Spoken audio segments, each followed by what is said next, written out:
Tere päevast! Minu nimi on Timo Kalaus alias Silverronk. Täna on 11. jaanuar. Aasta on 2024. Alustame oma näljamängude 23. saatega. Täna teeks vähe teistmoodi saate.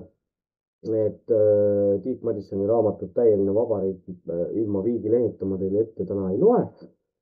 Teen seda järgmisel korral nii palju veel infoks, et seesama kurikuulus kiri või üleskutse või plaan, mille siis Tiit Madisson oma kamraadidega kirja pani pealkirjaga Eesti saatus. Otsisin siit, otsisin sealt ja tänu oma Tallinna kamraadile Gerdile, kes käis Rahvusraamatukogus ja otsis 96. aasta Luubi ajakirja üles, ühesõnaga, või käis seda siis seal pildistamas. Minuni on ka seesama Eesti saatus jõudnud. Ja mis mind hämmastab selle loo puhul on see, et tegelikult päris paljud Tiidu kamraadid isegi ei ole seda dokumenti ealeski näinud. See on nüüd siis see, mille eest Tiit vangi pandi kui relvastatud riigipöörde katse eest, eks. Kui minuni see dokument või ütleme siis sellest need pildid jõudsid, kui ma seda teksti lugesin, siis ma mõtlesin, et okei, et minu jaoks on pilt selge. See vend pandi asja Eestis taga kinni, mitte et ma selles ennem oleks kahelnud. Aga vaataks veits selles hullumajas ringi, mis palatites toimub. Esimene palat, kuhu piiluks, on siis Maaleht ja Maalehest jäi üks artikkel silma. Karmen Joller paugutab jälle, kutsub siis õpetajaid üles mitte streikima ja nii edasi. Loen siis pealkirja teile. Karmen Joller, õpetajad, mõelge oma kutsumusele ja ametile. Hüüumärk. Lapsed ei pea kannatama täiskasvanute tõttu. No vot just, kus sa Karmen 3-4-5 aastat tagasi olid. Tegelikult viitepäris ei olegi möödas. Aasta oli 2021. Kui Karmen Joller Rakvere linna koolilastele käis rääkimas, kui toredad ja head ja kui looduslikud on meie koroonasüstid, vaktsiinideks on neid palju nimetada. Aga sellest pärast ma loen selle artikli teile ette siis. Õpetajad, mõelge oma katsumusele ja oma ametile. Te peate tagama laste heaolu. Te ei annaks endale andeks, kui streigi tõttu mõni teie õpiline kannataks. Karmen Joller teab täpselt, mida õpetajad endale andeks ei annaks. meil on lapsi, kes ei saa üksi koju jääda. meil on lapsi, kelle jaoks sööb koolis või lasteaias on ainus toit, mida nad päeva jooksul saavad. meil on lapsi, kellele kool või lasteaed on ainus turvaline koht maailmas. mis saab lastest, kelle psüühika Covidi ajal isoleerituse pärast kannatas? hea küsimus, Karmen. kui arstid streikisid, siis me olime kõik tööl, lihtsalt ei teinud plaanilist tööd. kiirabi sõitis, EMO-d olid lahti, perearstikeskused võtsid vastu neid, kelle tervis oodata ei kannatanud. me poleks suutnud inimeste kannatusi ja surma tegevusetult pealt vaadata. see oleks läinud vastuollu meie sügavaima olemusega, meie kutsumusega ja ilmselt, ma ei tea, millega kõigega veel. siit muutub artikkel tasuliseks. Karmen Jolleri käest hea meelega küsiks, kui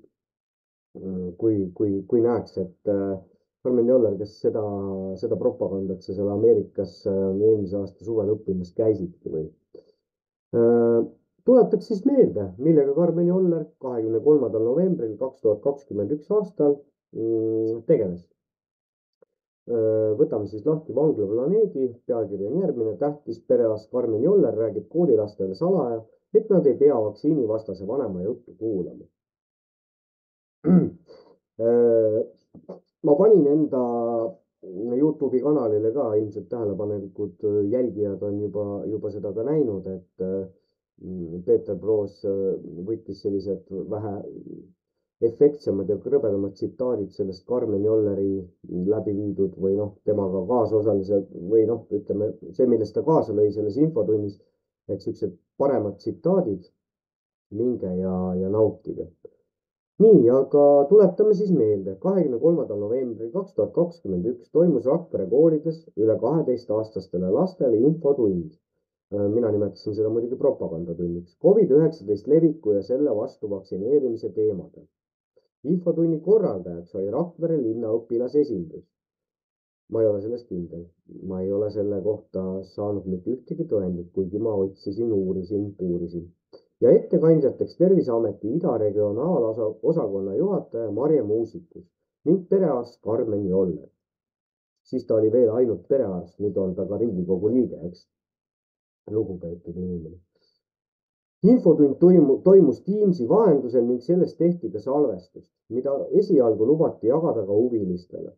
Kui aga lapsevanem Timo, ehk siis mina, soovis hiljem infotunnis tehtud salvestust näha, selgus, et olukord on muutunud ja lapsevanematele seda infot jagada ei ole võimalik. Peale linnavalitsusega suhtlemist õnnestus Timol infotunnis tehtud salvestus siiski koolis koos direktoriga üle vaadata ja ka märkmeid teha. Tegelikult lindistasin ma kogu selle möllu telefoniga, kusjuures 2 telefoniga salaja. Põhjus, miks kooli juhtkond ümber mõtles ja infotunnis räägitud jutu avalikustamist pelgab, seisneb ilmselt perearst Karmen Jolleri väljaütlemistes. Siin on siis see video ka juures ja nüüd võtame siis mõned infotunnis kõlanud Karmen Jolleri tsitaadid. Vaktsiinid ei ole ohtlikud. Nad lihtsalt ei ole ohtlikud ja ma ei ole aru saanud, miks sellist kuvandit vaktsiinidele külge pannakse. Vaktsiini kõrvaltoimed ei teki kunagi aastate pärast, see lihtsalt ei ole võimalik. Vaktsiinidel praktiliselt puuduvad kõrvaltoimed.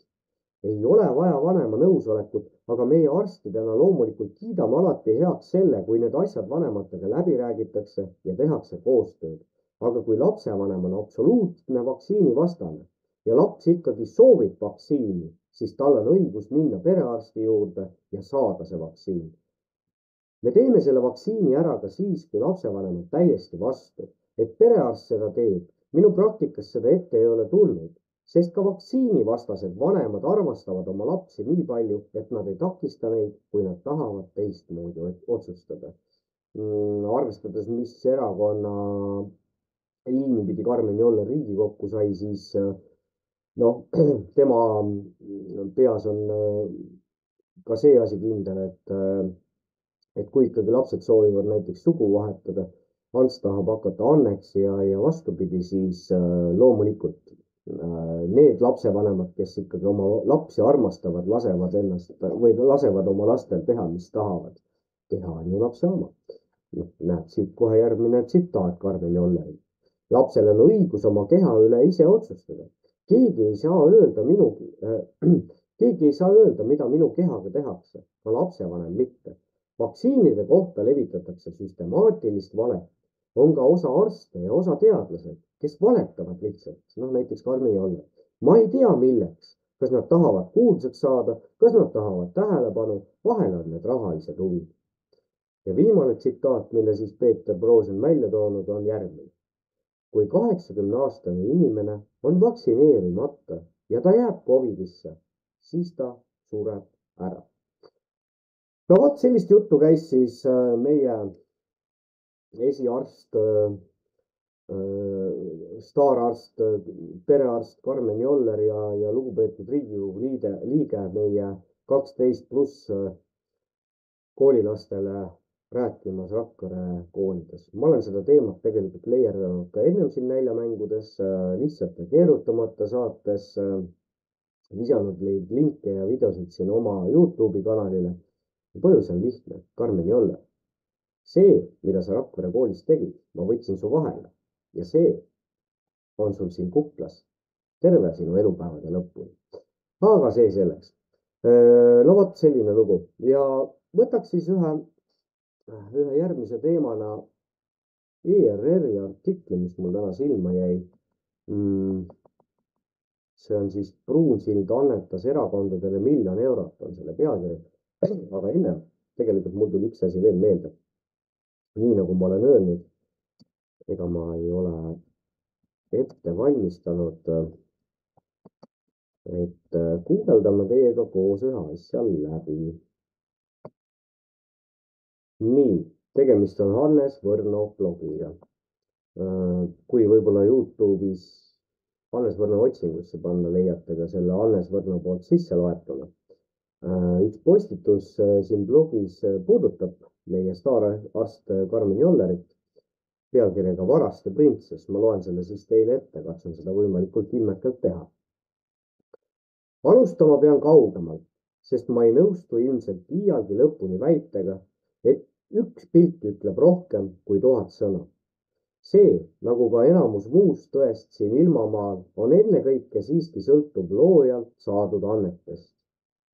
Ma vaatan tõepoolest parema meelega reepini või laitma pilti, kui loen ükskõik kumma pildi kohta kirjutatud iba. Niisamuti loen ma pigem need 1000 sõna Anton Hansenit, kui vaatan kellegi otse pütist lõuendile laiali hõõrutud akrüülvärvi. Niisiis. Vabandust. Näed, kurat küll. Niisiis. See leidis aset veidi rohkem kui 10 aastat tagasi. Kui toonane Kuperjanovi pataljoni ülem mulle helistas ja nõu küsis. Olin Kaitseväe teavituskeskuse ülem ja seda tuli ette sageli, et andsin tänaseks päevaks Stratcomiks nimetatud kõige pühamad teabetempli subordinatsiooni reeglit rikkudes inimlikku nõu. Mind usaldati minu kogemuse pärast, sest olin enne teenistust väga kaua ja sügaval meedias sees olnud. Sel aastal nimelt võeti Eestis ajateenistusse esimesed vabatahtlikud naised. Nii küsiski Kuperjanovi pataljoni toonane ülem, siis major Allikas minult nõu. Kuidas suhtuda ajakirjanikesse, kes soovivad temaga intervjuud selle avalikkuses õhinat tekitaval teemal? Vastasin talle ausalt. Ütlesin, et ajakirjanik on oma loomult lits, kes teeb juba uuele kundele silma, kui parasjagu reite vahel rappiv eelmine klient veel lõpetanudki pole. Neil ei ole iial aega isegi elementaarseks viisakuseks. Tänada peale loo ilmumist oma kaasautoreid, sest hetkel, kui lugu on alles trükikojas, intervjueerib ta juba järgmise loo peategelast. Sellest tulenevalt on ajakirjanikul lihtsam, kui tal on oma töös kasutada nii-öelda toolbox. See teeb loomise kiiremaks ning see ongi peamine, sest oluline on võidujooks kolleegi looga, mille võidab pealiskaudsem, aga see-eest skandaalsem völjeton. Ajakirjanikul on piltlikult üks märklik, kus on nimed ja kontaktandmed iga nii-öelda müüva teema jaoks. Need on inimesed, kellega on nii meedia kui selle tarbijad harjunud teatud kindlal teemal esinemas. Mis iganes maavälist jutuks ei tule, helistatakse Igor Volkele. mis iganes puudutab rahaturgudel toimuvat, räägitakse Peeter Koppeliga ja nii edasi ja nii edasi. Ehk sisuliselt on asi nii, et mitte igal ajakirjanikul pole oma autoriteetset allikat, vaid autoriteetsetel allikatel on trobikond ajakirjanikke. Kuna viimased söövad autoriteetidel peost, nagu igas maffia struktuuriski, saavad autoriteetidest ühiskonnas ette antud teemadel eestkõnelejad. Nii küsisingi kupiülemalt, kas ta on valmis selleks saama, selle teema eeskõnelejaks kogu Eesti meedias, sest nii kui sa siin tikku tõmbad, oled sa kõikide aegade lõpuni see sõjaväelane, kellega räägitakse alati teemal naised ajateenistuses. Täpselt nii läks ka pesee arst Karmeniga. Kellelgi ajakirjandusmaastikul tuli kord mõte kutsuda oma perearst juttu rääkima. Täitsa suva, mis teema tookord võis olla, seenehooaja põdrakärbse probleem, jaanipäevane purjutamine või jõuluaegne õgimine. Karmen, nagu laulab Jaagup Kreem, oli kuum ja mis kõik veel ning sedasi see lumepall veerema pandi. Karmenist sai perearstinduse vapiloom ning teised meedia poolt ekspluateeritud meedikud said oma patsientidega rahus edasi tegeleda. Karmen sobis meediale nagu pannkook pühapäeva hommikusse, sest valge kittel tema seljas andis autoriteedi, mida meelelahutusest sõltuv publik usaldas. Nõnda nagu Nõukogude Eestis leidus töökollektiivide autahvlitel laia profiiliga traktoriste, masiniste, sai Karmenist laia profiiliga arst ning kuulekas käpik õukonnameedia propaganda osakonnal. Ma ei kujuta seda juttu siin mingist isiklikust vimmast. Ma ei kirjuta seda juttu siin mingist isiklikust vimmast või hoiakust Karmeni suhtes. Ta on kahtlemata tubli arst, tore abikaasa, hea ema ning mõnus sõber omadele. Aga lisaks sellele on ta paratamatult üks Goebbelsköör ehk propagandateenistuse eriüksuslane, sest nii palju kui Karmen ei ole viimase paari aasta jooksul avalikult valetanud ja vassinud mitte ükski teine inimene Eestis. Ja seesama Karmen satub mulle nagu juuksekarv panna kotas Facebookis vastu ja teatab, et ta soovib saada Riigikokku. Ma küsin endalt tänaseni, kuidas see ikkagi nii oli, et 20 aastat tagasi, kui Eesti vajas Respublikat ja Respublika Eestit, lajatas Eesti ühes suurematest valimisringkondadest metanooliskandaal. Tookord tõi toonane Pärnu kiirabi pealik doktor Mand uuele parteile kosmilise häältesaagi. Mõtle selle peale. Mõtle täna 20 aastat hiljem sellele, miks on nii, et kõigi oma võimule püsimist jääda sooviva partei ridades kandideerib eeloleval kevadel vähemalt 1-2 koroonaaja staararsti. Hoia silmad ja kõrvad lahti ning märka, mis lähikuudel toimub. Karmeni avapauk või mingisugune nendest vähemalt, mis minu silma alla sattus, oli ootuspärane. Kõik, kes kahtlevad, kõhklevad või ei soovi kuulekatega lojaalsed olla, on valetajad, vassijad ja vandenõuteoreetikud. Vanasti öeldi, et kedagi varguses kahtlustama on suuteline ainult see, kes on suuteline ise varastama. No vot, niimoodi kirjutas Hannes Võrno 2022. aasta augustis. Hea lugu ja saab ainult nõustuda Hannesega, et staardemast tehti. Ise ta tegelikult väga palju vaeva nägema ei pidanudki. Natukene nokka lahti sel teemal, teisel teemal ja kolmandal teemal. Nüüd õpetab ta juba meie õpetajaid. Vot siuke lugu.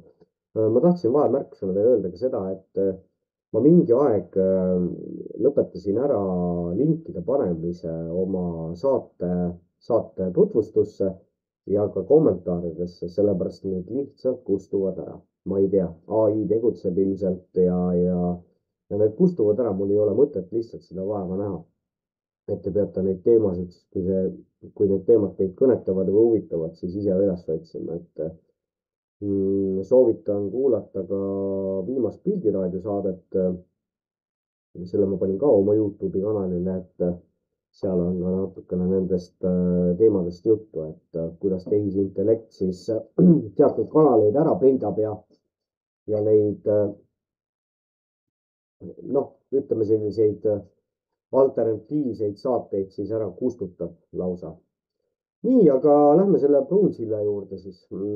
Miks ma selle artikli teile ette loen? Vastaks sellele küsimusele kohe ära. Kohe te saate teada, noh, kui te veel ei tea, kui palju Pruunsild annetas kokku või tähendab raha Eesti Konservatiivsele Rahvaerakonnale.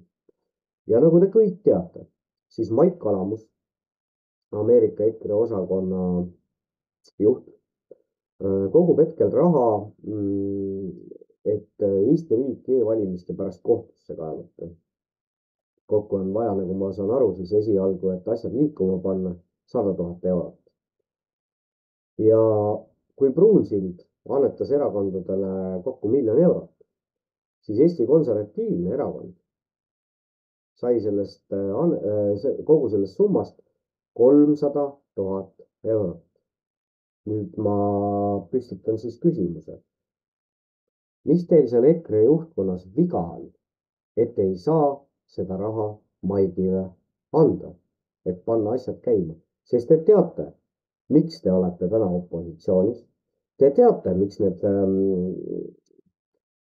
miks need protsessid sellised on siin Eestis, nagu nad on. Et võib-olla Maik on pakkunud, mis võib-olla. Maik on pakkunud välja ju lahenduse, mida te kokutate. Et see on see põhjus, miks ma selle artikli välja toon. ja ei ole mõtet mind siin lolliks, natsiks ja vene inimeseks sõimata selle küsimuse püstitamise eest. Mõelge selle küsimuse peale ka ise rahulikult. Ja kui te olete EKRE liige, teil on võimalus siin EKRE juhtkonnaga suhelda, võib-olla on mingid otseliinid, siis püstitage see küsimus.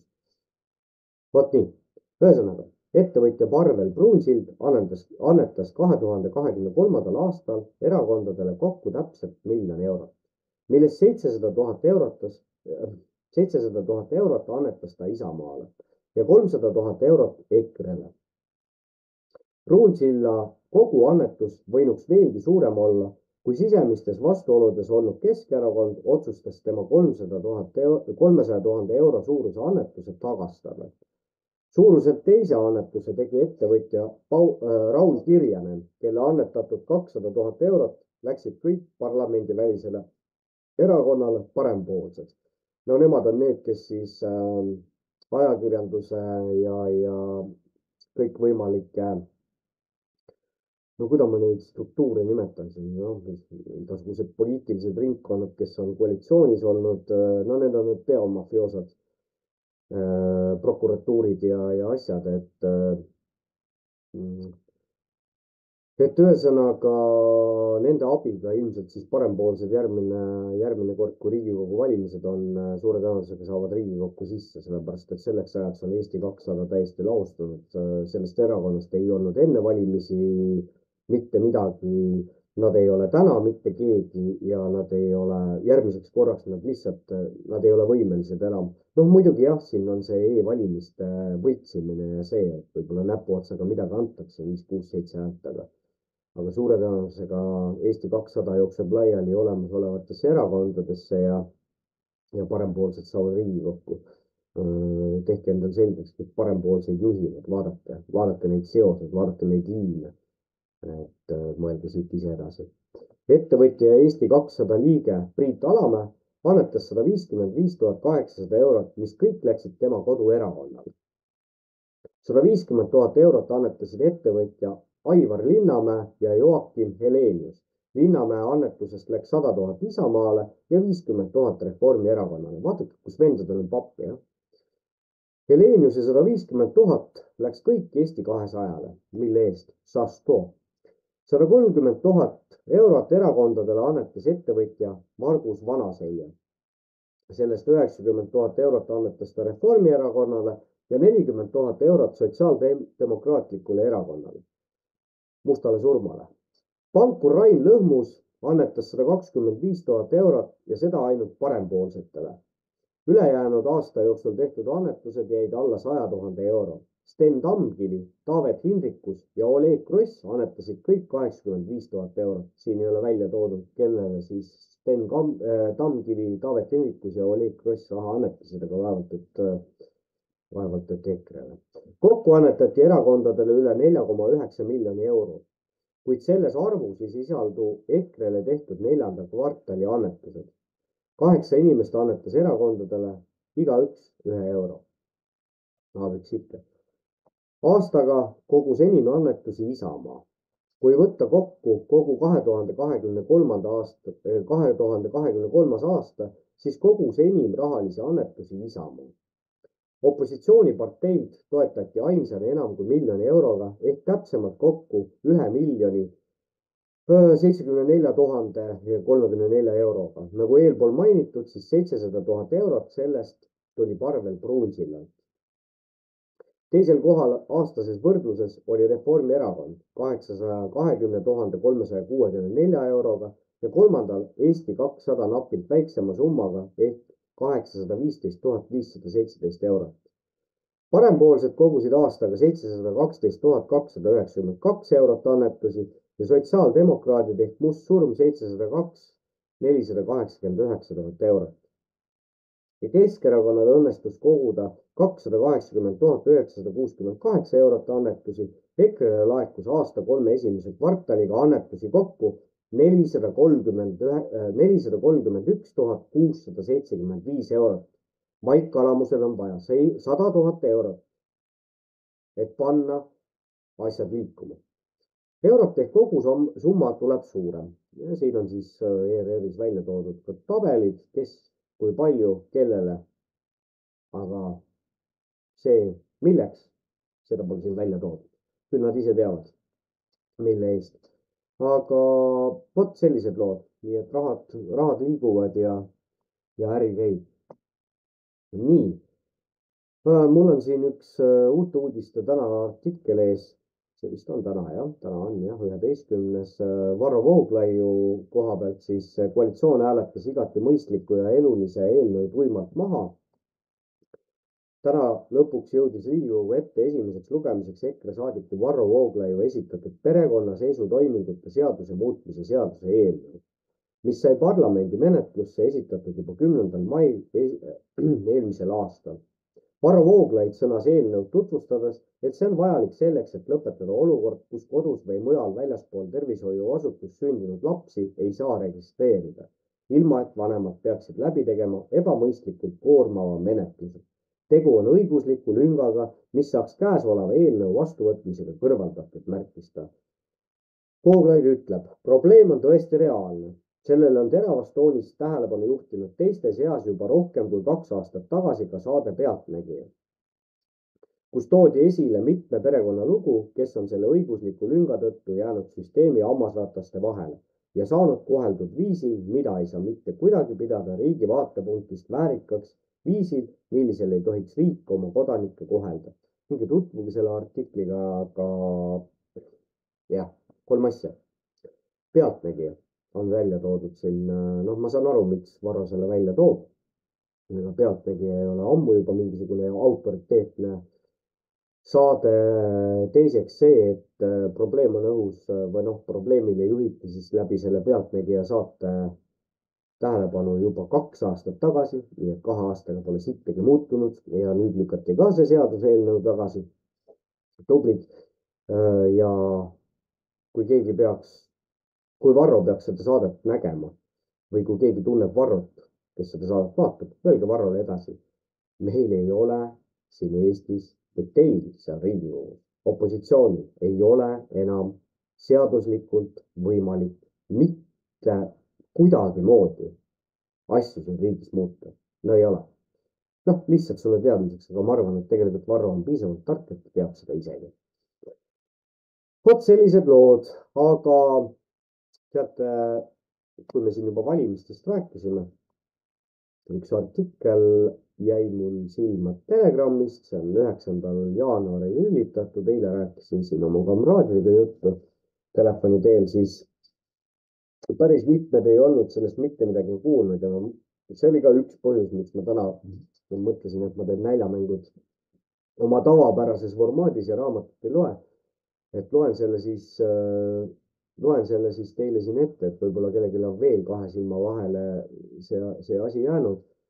Tegemist on olulise looga ja puudutab siis M-valimisi, E-valimisi ja ütleme niimoodi, et siis arvajaks on selline aktivist, digiõiguste aktivist ja filosoof nagu Märt Põder. Et nii, aga millest jutt siis? Nii, Märt Põder. On täiesti mõtlematu minna edasi mobiilse hääletamisega, kuni pole selgust e-hääletuse osas. Nõustun Märt Põder. Ei ole, või tähendab täiesti mõtlematu on edasi minna mobiilse hääletamisega, kuni pole selgust e-hääletuse osas. Esiteks on see, mina vaidlen vastu kõigile nendele inimestele, kes ütlevad, et e-hääletuse süsteem tuleb korda teha, siis võib ta olla. Ütleme, võib seda siis kasutada. Ei või. Kui ta ei ole põhiseadusesse seda kirjutanud, siis seda ei või teha. Nii lihtne see ongi. Võtan kohe, loen selle kohe ette. Tegelikult ma teen pärast pausi, ma selle artikli loen teile ette ja siis võtame selle põhiseaduse ette. Otsime selle õige paragrahvi ülesse. Mul on põhiseadus taga riiuli peal. Kohe niimoodi käepärast. Vajalik dokument siiski. Kõige alus, kõige vundament, kuigi jah, on inimesi, kes ütlevad, et see on ajale jalgu jäänud, see on nii ammu kirjutatud. Mina ütleks jälle selle peale nii palju, et vaadake riigi tegevust ja mõelge selle peale, et võib-olla rahvas kellelgi on hoopis jalgu jäänud. Et ei ole see põhiseadus jalgu jäänud küll, kuigi jah, ma põhiseadusest mõned muudatused võib-olla sisse viiks küll, aga see selleks. Nii. Detsembri virvarris sai üsna vähe tähelepanu ERR-is kuu keskele ilmunud uudis. Mobiiliga saab esimest korda hääletada ilmselt 2025. aasta valimistel, kus majandusminister Tiit Riisalo Eesti 200-st ütles, et tehniliselt on Majandus- ja Kommunikatsiooniministeerium ning Riigi Infosüsteemi Amet jõudnud mobiiliga hääletamise ettevalmistusega nii kaugele, et seda saaks juba 2024. aasta kevadel rakendada, kui vaid õiguslik pool oleks graafikust maha jäänud. On tava, et valimistega seotud seadused peaksid olema vastu võetud vähemalt pool aastat enne valimisi. Sel aastal toimuvad Euroopa Parlamendi valimised aga juba juuni alguses. Riigi valimisteenistuse juht Arne Koitmäe ütles, et mobiiliga hääletamist võib tõenäoliselt rakendada 2025. aastal toimuvatel kohalike volikogude valimistel. Samal ajal on hästi teada, et juba arvuti teel toimuvate e-valimiste usaldusväärsus on suure küsimärgi all. Infovabaduse ja digiõiguste aktivist ning e-valimiste puudustele tähelepanu juhtiv Märt Põder juhtis antud teemal eelmisel aastal avalikkuse tähelepanu ja tegi e-valimiste kitsaskohad puust ja punaseks ka telegram.ee-le antud videointervjuus. Märt Põdra poole pöördusime ka seekord ning uurisime, mida arvab mobiilse hääletamise võimalikkusest tema. Vastuse avaldame täismahus, kusjuures ma ilmselt panen ka siis selle sama videointervjuu, kui ma veel pannud ei ole, oma YouTube'i kanalile. Tegemist on olulise informatsiooniga. Märt Põder on täiesti mõtlematu minna edasi mobiilse hääletamisega, kuni pole selgust e-hääletuse osas. Siiani on lahendamata tõsised probleemid, mille tõi möödunud kevadel välja Riigikohus ja millele osutasid valimisvaatlejad. Ja mis veel kurioossem, isegi Riigikohtu esimees ja õiguskantsler on vastupidistel seisukohtadel, kas peaks algatama e-valimiste suhtes põhiseaduslikkuse järelevalve. Õiguskantsler Ülle Madise on siis e-valimiste üks maaletoojatest. Riigikohtu esimees ütles valimiskaebustele vastates, et seda tuleks teha, aga õiguskantsler on korduvalt kinnitanud, et ei ole nõus seda tegema. Lahkarvamus on siin riigi kõige kõrgemate õigusametnike vahel. Pealispinna all on lahendamata e-hääletusega seotud sügavamad õigusküsimused, mille olemus on siiani ebaselge, sest nende üle pole olnud avalikku debatti. Kuni õigusküsimused on lahendamata, seni pole võimalik lahendada ka tehnilisi probleeme. On täiesti mõtlematu minna edasi mobiilse hääletamisega, kuni pole õigusselgust tavalistel arvutitel läbiviidava e-hääletuse osas. No mobiilid on takkaotsa veel kõik see krempel on ju häkitavad siin. Soovitan kuulata, jälle minu kanalil on üleval Kaguraadio saade. Toomas Puura ja Kolbakov seal siis räägivad nendel teemadel. Siit kerkib kiuslik küsimus, miks seda mobiilset hääletust üldse praegu tahetakse läbi suruda. Selleks pole praktilist vajadust ja see ei lahenda tegelikke probleeme. Meil ei ole ju mingit häda sellega, et inimesed ei saaks hääletada. Valitsuserakondade poliitikud tahavad sellega teha järgmise auahne sammu, et panna lisaks veel üks trofee seinale. Vaadake, meil on nüüd mobiilne hääletamine ka. Sellega soovitakse juhtida tähelepanu kõrvale sisulistelt probleemidelt e-hääletuse põhiseaduslike nõuetega, mille 20 aasta eest e-valimistega alustades silm kinni pigistati. Sisulise arutelu vältimise tulemusel on saanud e-valimistest usu küsimus 150% nõus. Kas miski võiks seda usku toita rohkem kui järjekordne rahvuslik ristiretk uue reliikvia nimel, milleks ongi nüüd need M-valimised? See pole demokraatia edendamine, vaid palverännak või ristiretk, aga mille nimel seda siis tehakse? Kusjuures ikka, Märt Põtra saab ainult kiita selle eest, et meist teab, mis asi on põhiseadus ja mis on põhiseaduses kirjas. Minu arvates on põhjus, et nii e-hääletus kui ka plaanitav M-hääletus on kasulikud hetkel võimul olevatele erakondadele. Nemad on ajalooliselt olnud e-valimiste ja M-valimiste pooldajad ja hetkel opositsioonis olevad erakonnad nii väga neid uuendusi ei poolda. Kalkulatsioon siin taustal on, et kui saame rohkem valijaid e-hääletama ja M-hääletama, siis annavad nad suurema tõenäosusega hääle nende parteide poolt, kes seda hääletusviisi propageerivad. See on niisugune mäng, et ei öelda otse valijale, et vali mind, aga teatakse, et kui suunan ta e-hääletama või M-hääletama, siis minu valimise tõenäosus kohe kasvab märgatavalt.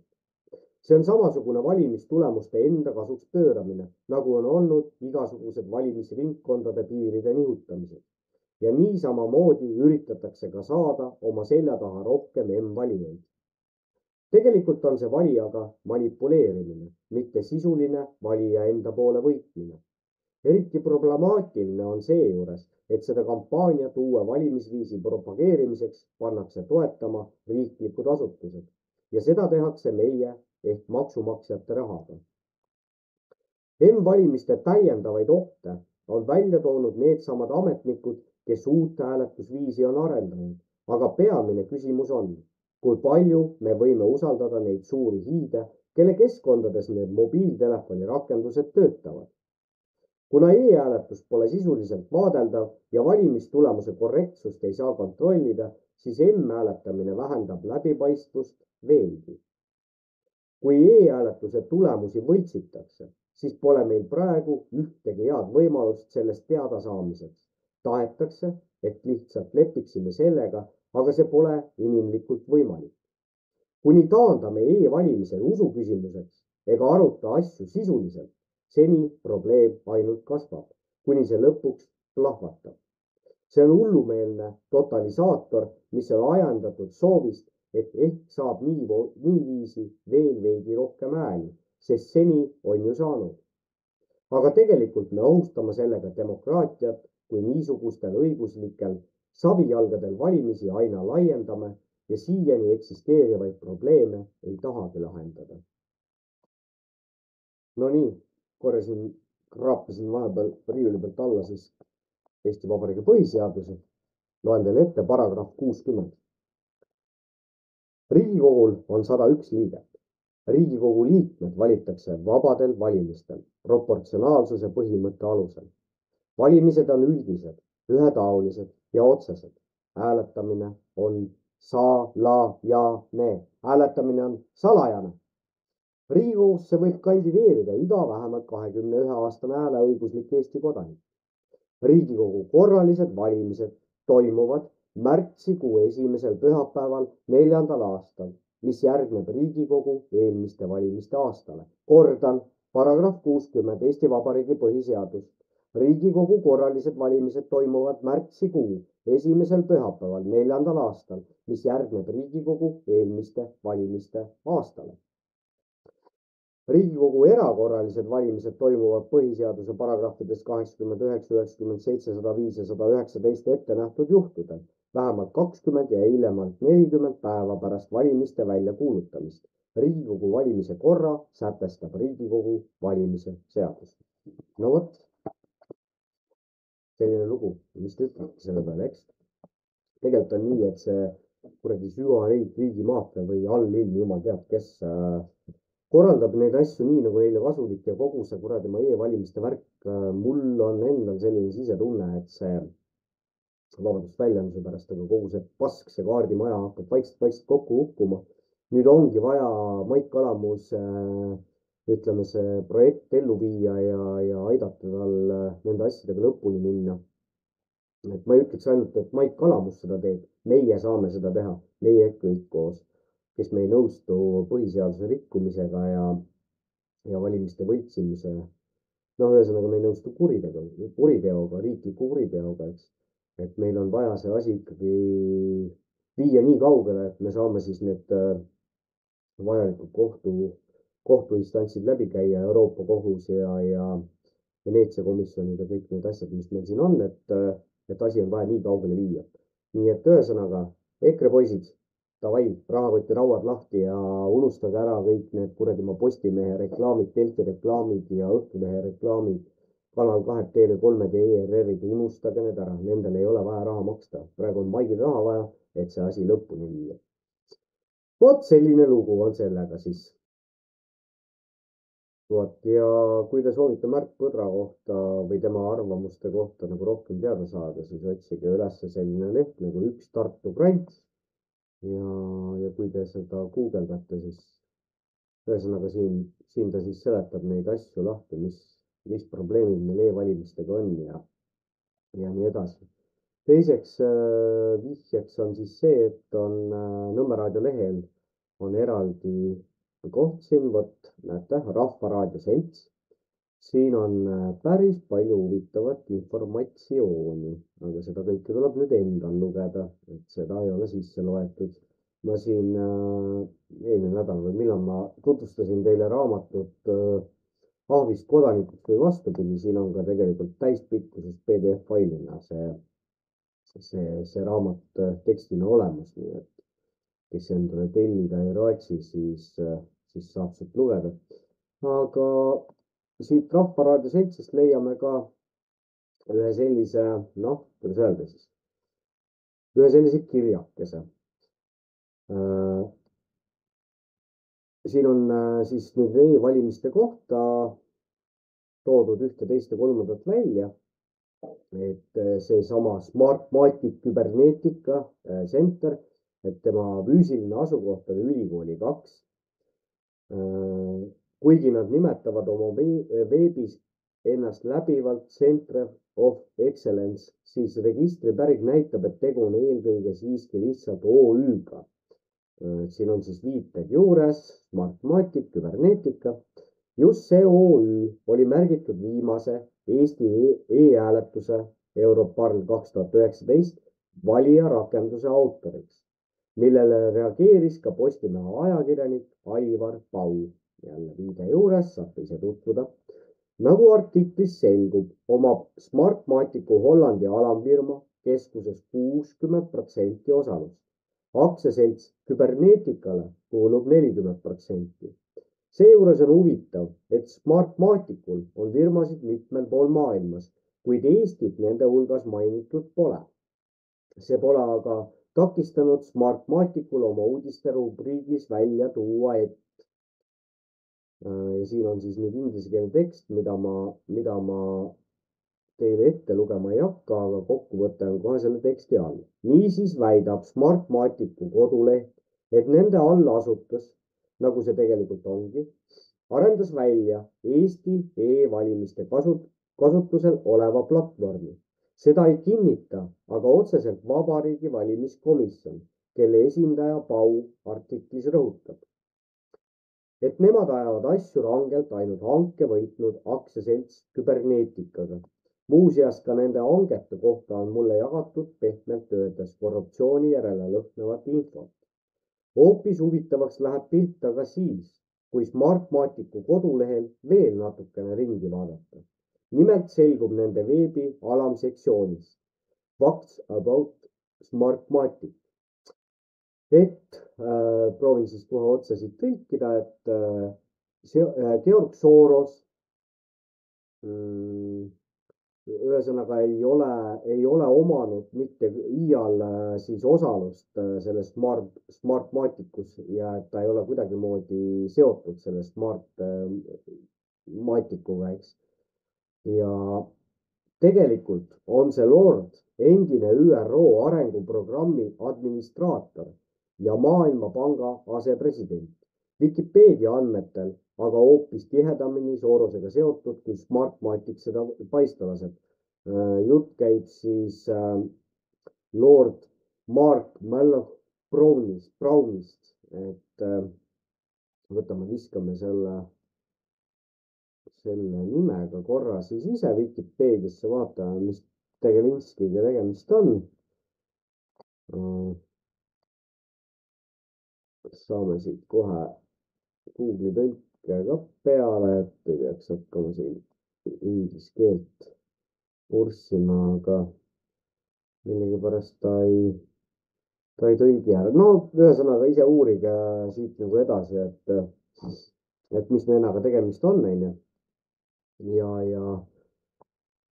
ühesõnaga seesama Mark Malloch Brown on siis selle Smartmaticuga seotud, eks.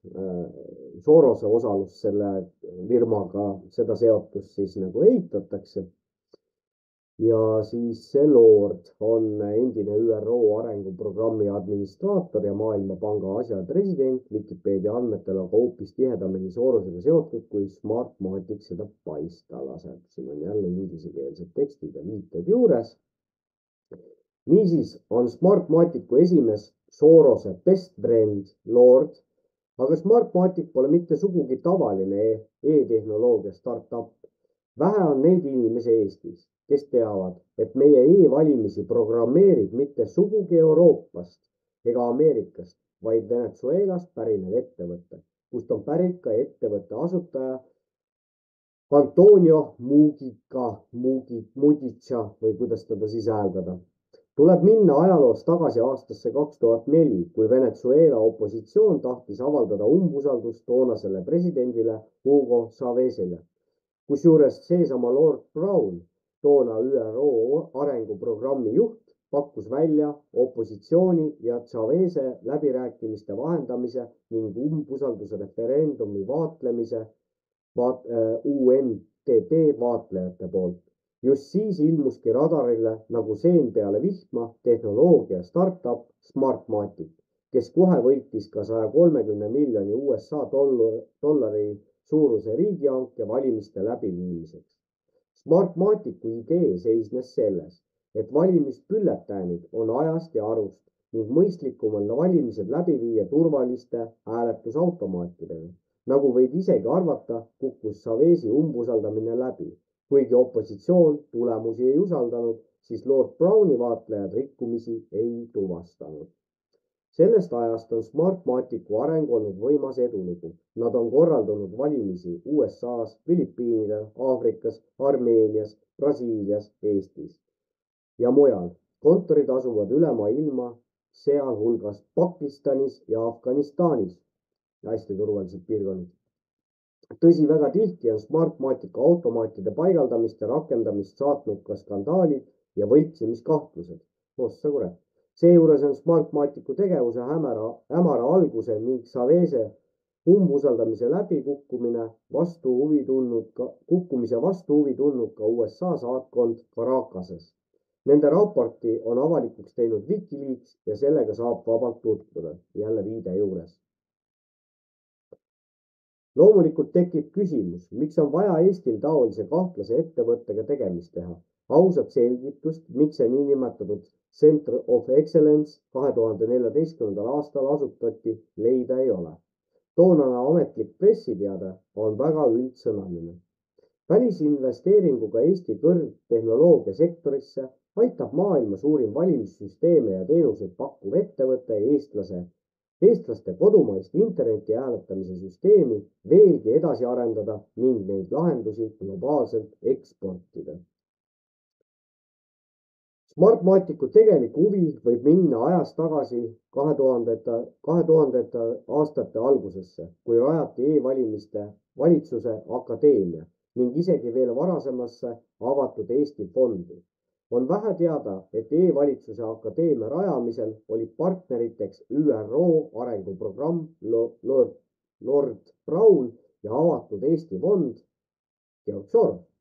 Võib oletada, et Smartmatic kasutab Eesti e-valimisi oma rahvusvahelise tooteportfelli laiendamiseks ning e-valimiste õigustamiseks, kuid on keeruline mõista, mida võidab sellest koostööst Eesti riik ja rahvas. E-valimiste järelevalve on niigi segane ja keeruline ning Smartmaticu kaasamine muudab selle veel keerulisemaks ja segasemaks. See ongi eesmärk. Seda eriti teadaoleva info taustal, et tegelikult istuvad seal ülikooli tänava Center of Excellence'is sisuliselt ikkagi küberneetika programmeerijad ning Smartmaticu bosside roll piirdub järelevalvega. Siin on siis jälle üks inglise keele tekst, et Smartmaticu blogis ilmunud artiklis kirjutab Sven Heiberg 2015. aastal, ma ei hakka seda inglise keelt siin purssima, panen kaasa ka rühmapildi niinimetatud tippkeskuse töötajatest, kus Smartmaticu esindaja Mike Summers on vasakult 4. Vasakult 5. on Sven Heiberg, kes on küberneetika töötaja ning tippkeskuse nägu. Vaatame, kas ta neid linke siit avab ka. Pärast. Ja näeb, täitsa töötab, ei ole issand ära kutsunud. Et nii, kus me nüüd siis pooleli jäime siin. Nii ja siis siit edasi loeme. Jah, samuti avaldab tippkeskuse nime all teadusartikleid küberneetika töötaja Jan Villemson. Villemson on siis 2 V-ga Villemson, Jan Villemson. E-valimiste aju, e-valimiste auditite autor, kes on varasemalt süüdi mõistetud pedofiilias. Nüüd on see koht, kui me oleks Põhja-Korea televisioonis, siis rahvas plaksutaks siia vahele. On kahetsusväärne, et meie ametnikkond eesotsas valimiskomisjoniga on taaskord valinud vassimise ja tegelikkuse eitamise tee. Ma olen veendunud, et suurem osa Eesti elanikkonnast, samuti valdav osa e-valijaist, isegi ei tea Smartmaticu olemusolust. Rääkimata seostest Sorosega, Venezuelaga ja nii edasi.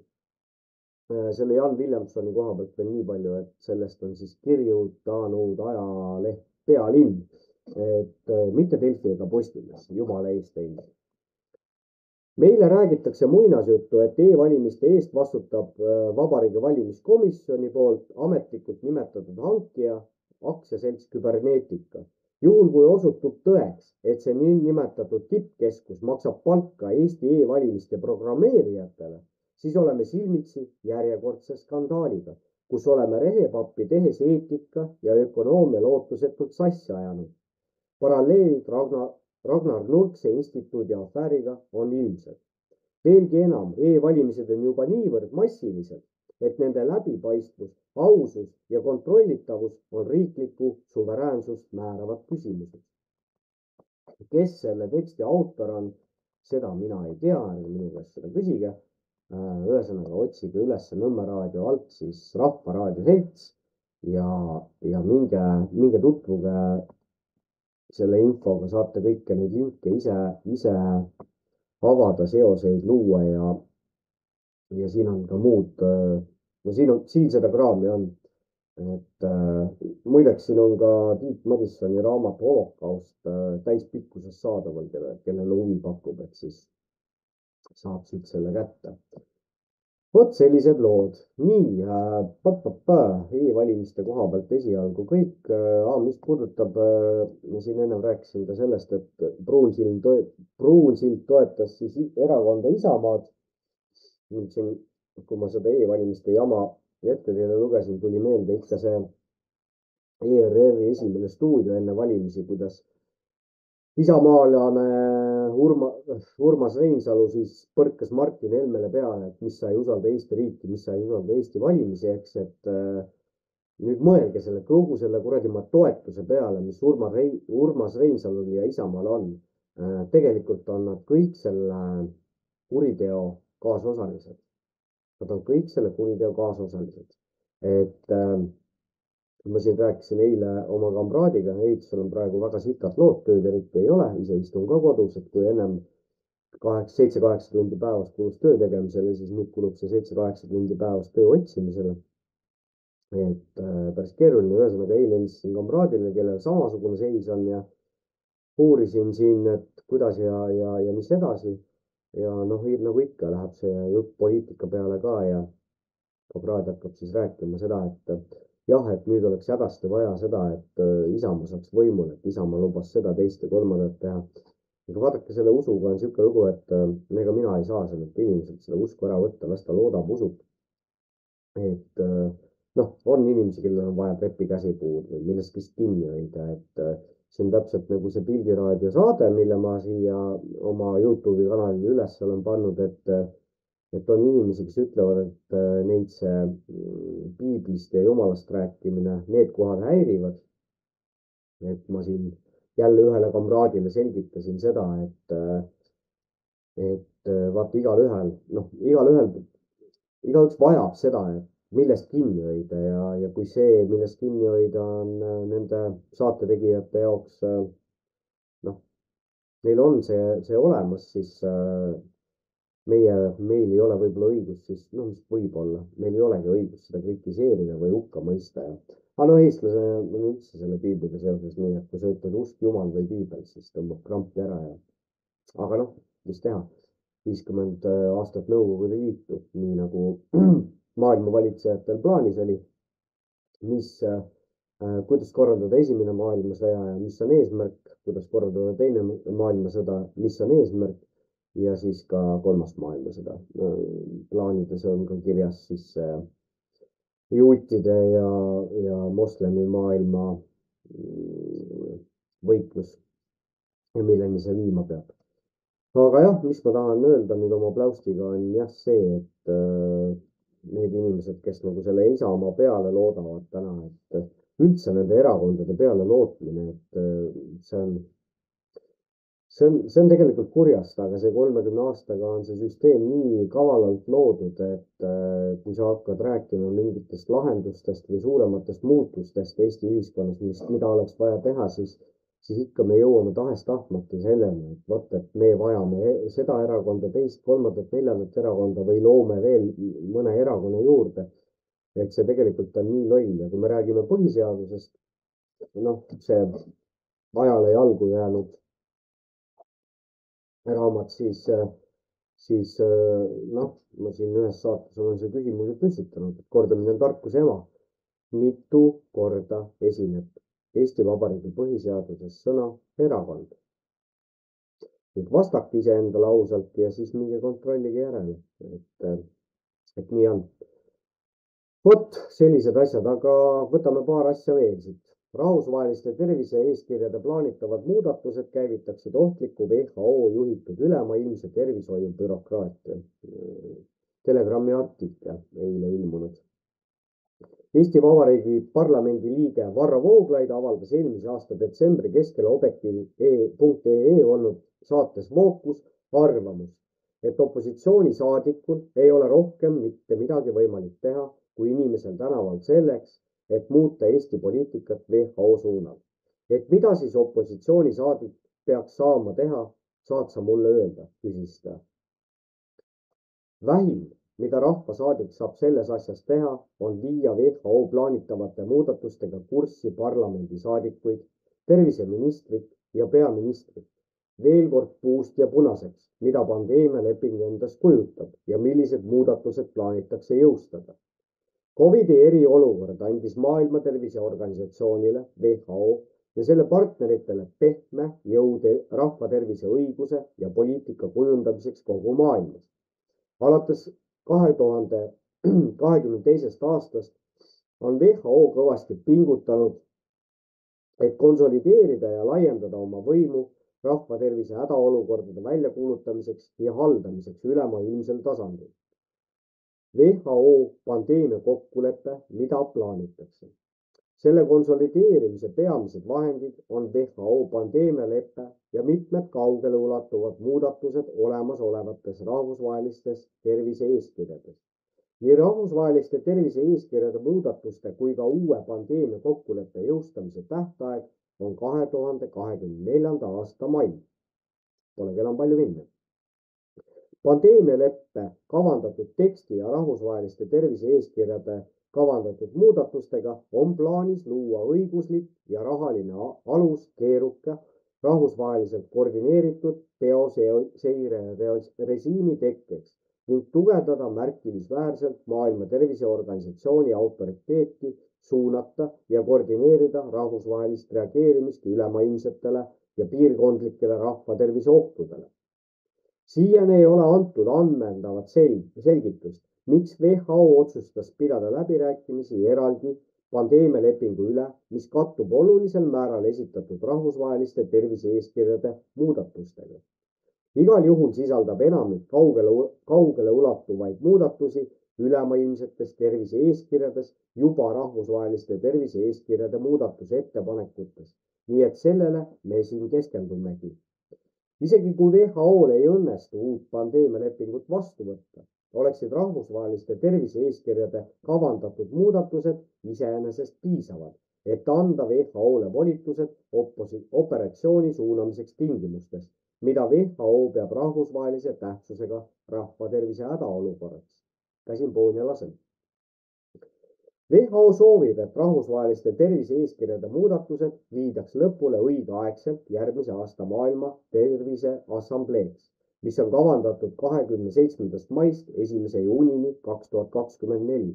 Samal ajal, kui te mind kuulate, kes ei ole veel asjadest aru saanud, ma arvan, et need, kes minu saadet kuulavad, need saavad asjadest niikuinii aru, aga need, kes ei ole aru saanud, et mõelge nüüd selle peale, mida tegid sellised esikoroona-terroristid nagu Irja Lutsar, Arkadi Popov, Karmen Joller, Tanel Kiik ja need teised, et millega nad hakkama said siin koroona ajal. Ja nüüd korrutage see 10-ga, see läheb palju räigemaks järgmise pandeemiaga ja järgmine pandeemia tuleb, see on planeeritud, seda on suured maailma nii-öelda eliit, jutumärkides eliit on välja öelnud, et see tuleb ja see saab olema hirmsam kui see, mis oli. Eeldades, et muudatused kiidetakse heaks delegaatide lihthäälte enamusega, loetakse need täielikult ratifitseerituks 12 kuud pärast seda, välja arvatud juhul, kui riigipead lükkavad need ametlikult tagasi määratud loobumistähtaja jooksul, mida on lühendatud 18. kuult 10 kuuni. Kui need muudatused ratifitseeritakse, jõustuvad need 2 aastat pärast nende teatavaks tegemist. 2024. aasta mais toimuval Maailma Terviseassambleel. See tähendab umbes 2026. aasta juunis. Nagu on sätestatud rahvusvaheliste tervise-eeskirjade muudatuste lisas 2005. aastal vastu võetud, milles lepiti väga kaheldavatel asjaoludel kokku 28. mai 2022. Teisisõnu, rahvusvaheliste tervise-eeskirjade muudatused tehakse vaikimisi, mitte riigipeade ametliku heakskiiduga. Riigipeade vaikimist tõlgendatakse nõusolekuna. Meie riigipead ja jalad ja käed, need kõik vait. See selleks. See muudab läbi vaadatud rahvusvaheliste tervise-eeskirjade vastuvõtmise võimalikuks ilma nõuete kohase õigusliku kontrollita ja ilma avaliku aruteluta riikides, mille suhtes kohaldatakse uut õigusraamistikku. Et saada aimu, kuidas need rahvusvahelise õiguse muudatused mõjutavad valitsuste poliitikat ja inimeste elu laiemalt, piisab, kui vaadata läbi valik esitatud muudatusettepanekutest. Kokkuvõttes tõukaksid need rahvusvaheliste tervise-eeskirjade muudatused riiki ülemaailmse rahvatervise pureokraatia suunas, millel on piiratud demokraatlik vastutus. Silmatorkavad huvide konfliktid ja märkimisväärne potentsiaal süstemaatiliseks kahjuks inimeste tervisele ja vabadustele.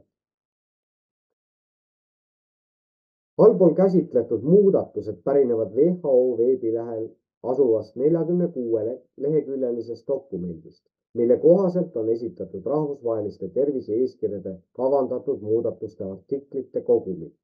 Kuna nende muudatuste üle peetakse läbirääkimisi post facto väljaspool riiklikku valimispoliitika raamistikku, on enamik rahvast neist sisu osas vaevu teadlik. Kui need muudatused jõustuvad, on riigid rahvatervise hädaolukorras, nagu WHO on määratlenud, kohustatud järgima tervishoiupoliitika kava, mille on kindlaks määranud WHO ja selle ekspertidest koosnev hädaolukorra komitee. Kui liikmesriigid nõustuvad ametlikult rahvusvaheliste tervise-eeskirjade muudatustega, jääks nende suveräänsus õiguslikust seisukohast puutumatuks.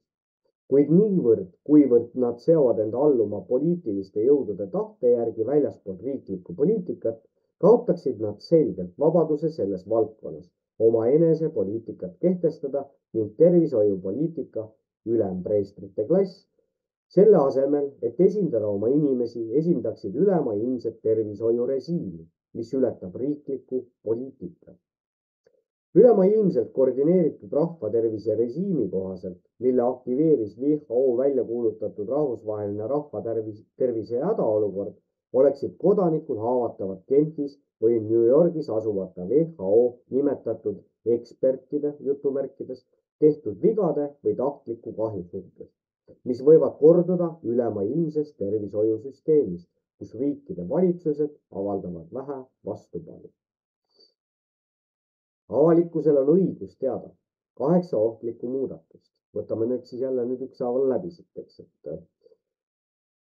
Avalikkusel on õigus teada, et muudatused määrused annaksid praegusel kujul võimu WHO juhitavale ülemaailmsele tervishoiurežiimile ning kaudselt finants- ja poliitilistele sidusrühmadele nagu Maailma Majandusfoorum, Maailmapank ning Bill ja Melinda Gatesi sihtasutus, mis kõik on suuresti väljaspool riikide valijate ja seadusandjate käeulatust.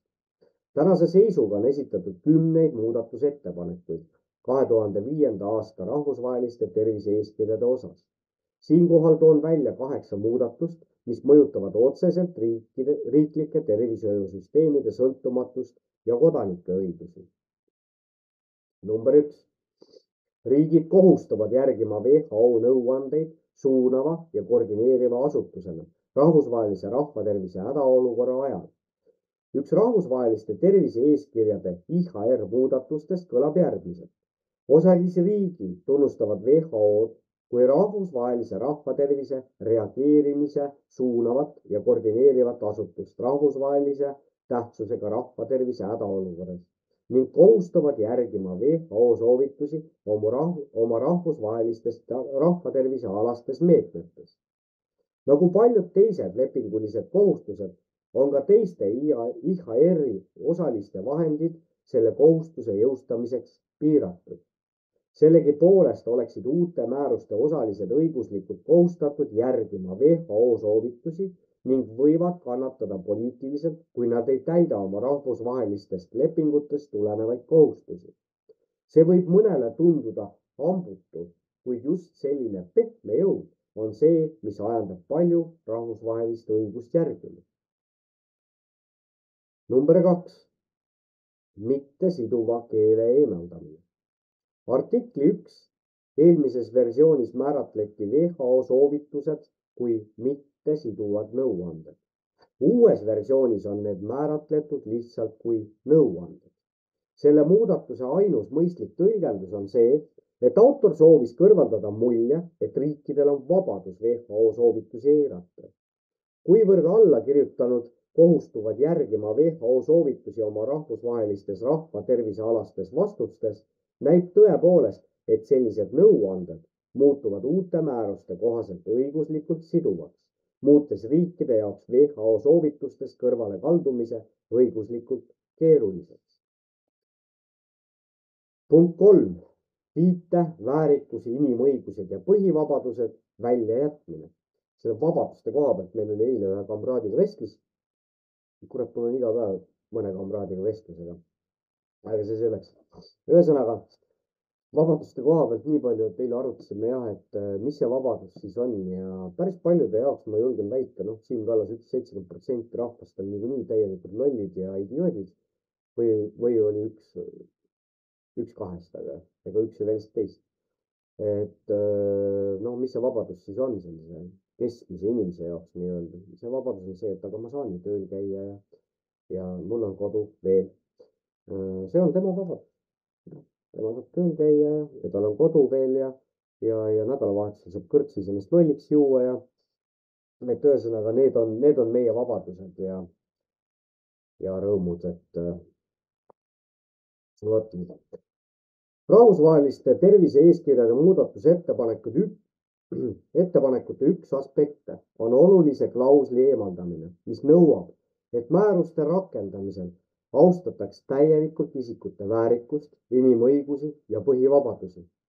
Selle asemel on uues klauslis öeldud, et määruste rakendamine peab põhinema võrdsuse, kaasavuse ja siduduse põhimõtetel ning olema kooskõlas nende osalisriikide ühised, kuid diferentseeritud kohustused, võttes arvesse nende sotsiaalset ja majanduslikku arengut. On raske teada, kuidas iga mõistlik ja vastutustundlik inimene saaks õigustada väärikuse, inimõiguste ja põhivabaduste eemaldamist rahvusvahelistest tervise-eeskirjadest. Tõesti, on raske teada ja mõista. Punkt 4. Rahvusvaheliste tervise-eeskirjade kohaldamisala laiendamine. Artikli 2 läbi vaadatud versioonis hõlmab rahvusvaheliste tervise-eeskirjade kohaldumisala mitte ainult rahva tervise riske, vaid kõiki riske, mis võivad mõjutada rahva tervist. Selle muudatuse kohaselt ei tegeleks rahvusvahelised tervise-eeskirjad ja nende peamine koordineeriv organ, kriminaalne organ, WHO mitte ainult rahva tervise riskidega, vaid kõigi mõeldavate ühiskondlike riskidega, mis võivad rahva tervist mõjutada. Farmaatsiatoodete kättesaadavus, madal SKP, WHO sekkumise ja suuniste aluseid võiks lõputult laiendada. Punkt 5. Ülemaailmse tervisealase bürokraatia konsolideerimine. Iga riik peaks nimetama IHR-i riikliku teabekeskuse tervishoiumeetmete rakendamiseks nende määruste alusel. Need teabekeskused võivad kasutada WHO suutlikkuse suurendamist ja tehnilist abi. IHR-i teabekeskused, mis on mehitatud valimata bürokraatide ja ekspertidega, oleksid sisuliselt sõlmed uues WHO juhitud ülemaailmses tervishoiu bureokraatias.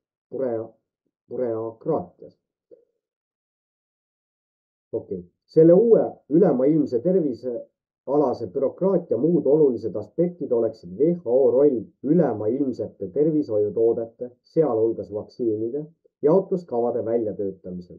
WHO roll laiendatud haiguste seire ja uurimisüksuste teabekeskusena kogu maailmas ning WHO roll juhtiva osalejana rahvusvahelises osalejate võrgustikus, mis on pühendunud võitlusele jutumärkides vale ja ebausaldusväärse teabe vastu rahvatervise sündmuste ja epideemia vastaste meetmete kohta. Ühesõnaga suud kinni, raisad. Punkt 6. WHO erakorraliste volituste laiendamine. Muudetud määruste kohaselt võib Maailma Terviseorganisatsiooni peadirektor, tuginedes hädaolukorra komitee arvamusele nõuandele, määrata sündmuse, millel on potentsiaal areneda rahvusvahelise tähtsusega rahvatervise hädaolukorraks. Edastada sellest ja soovitatud meetmetest osalisriikidele võimaliku rahvatervise hädaolukorra mõiste kasutuselevõtt koos vahepealse hädaolukorra ideega, mida võib leida ka esitatud muudatusettepanekute hulgas, annab WHO-le tegutsemisruumi hädaolukorra protokollida ja soovituste tõhusaks käivitamiseks, kuna pole täpselt juriidiliselt määratletud, mida tähendab potentsiaalne või vahepealne hädaolukord. Punkt 7. rahvusvahelise biosfeeri režiimi kinnistamine ja seadustamine. Ma vahemärkisena ütlen seda, et ega see lugemine mul on nagu on, et kui ilmekalt ma siin ette loen, otsige Telegramist see artikkel ülesse, süvenege sellesse teksti ka ise. Vana artikkel 23 tervishoiumeetmed saabumisel ja lahkumisel lubab riikidel nõuda, et reisijad esitaksid enne reisi teatavad meditsiinilised tõendid, sealhulgas mitteinvasiivse tervisekontrolli, mis on kõige vähem sekkuv läbivaatus, mis võiks saavutada rahva tervise eesmärgid. Artikli 23 uues versioonis võidakse reisijatelt nõuda dokumente, mis sisaldavad teavet nakkuse tekitaja laboratoorse testi ja või haiguse vastu vaktsineerimist käsitleva teabe kohta. Need dokumendid võivad sisaldada WHO poolt valideeritud digitaalseid tervisetõendeid. Sisuliselt saab WHO kehtestada vaktsiinipassi režiimi, mis kehtestas aastatel 2021 kuni 2023 üle jõu käivad testimiskulud ning mille tulemusel mõõdeti miljonid inimesed katsejänesteks mitte tervislikel kaalutlustel. Nende testide puhul on pull see, et lugu selles, et praegu on siin see viiruste hooaeg, seagripid ja muud gripid kuradi lendavad ringi nagu sääsed. Ja ikka ma kuulen, et inimesed teevad teste, nagu reaalselt päriselt teevadki teste, lähevad, ostavad omale COVID vaktsiin või selle COVID testi ja teevad seda, et kindlaks teha, kas neil on COVID või ei ole.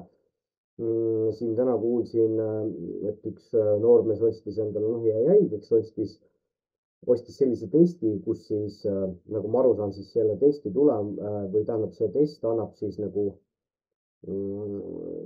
selle testi tulemus on see, et seal on siis nimekirjas kolm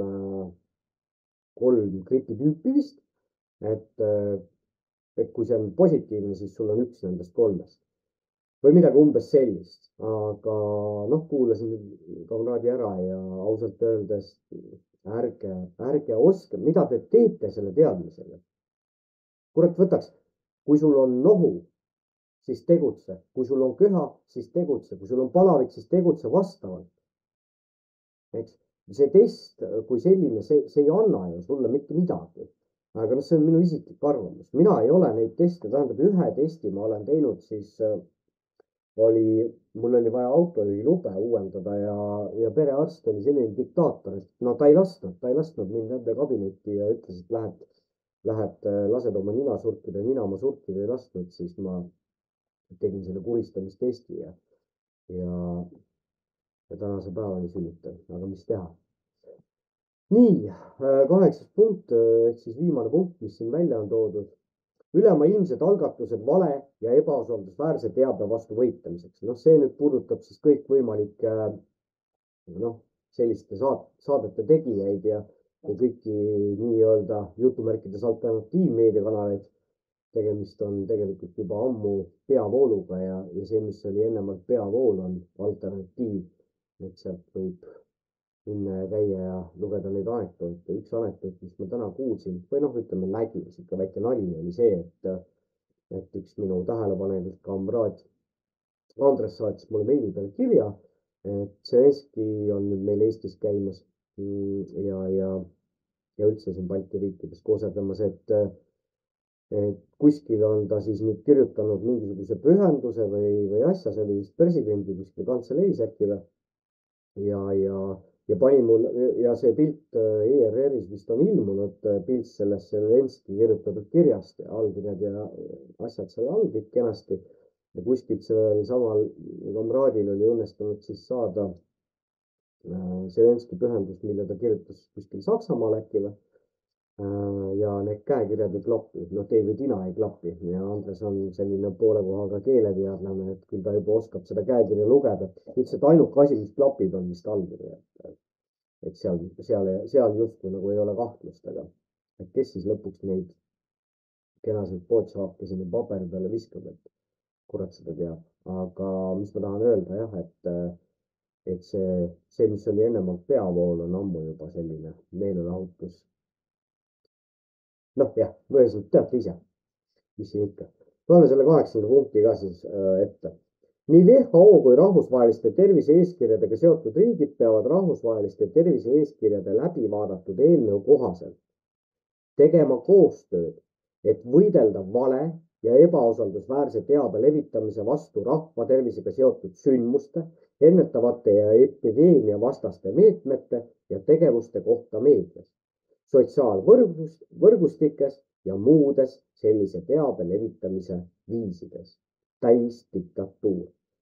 Seega valeinformatsiooni ja desinformatsiooni muudatused aitavad tõhusalt tagada propaganda ja tsensuurirežiimi. Kui WHO-s oleks meie mees, siis ilmselt kõik need ERR-id, Delfid ja Postimehed, need putkad läheks homme kinni.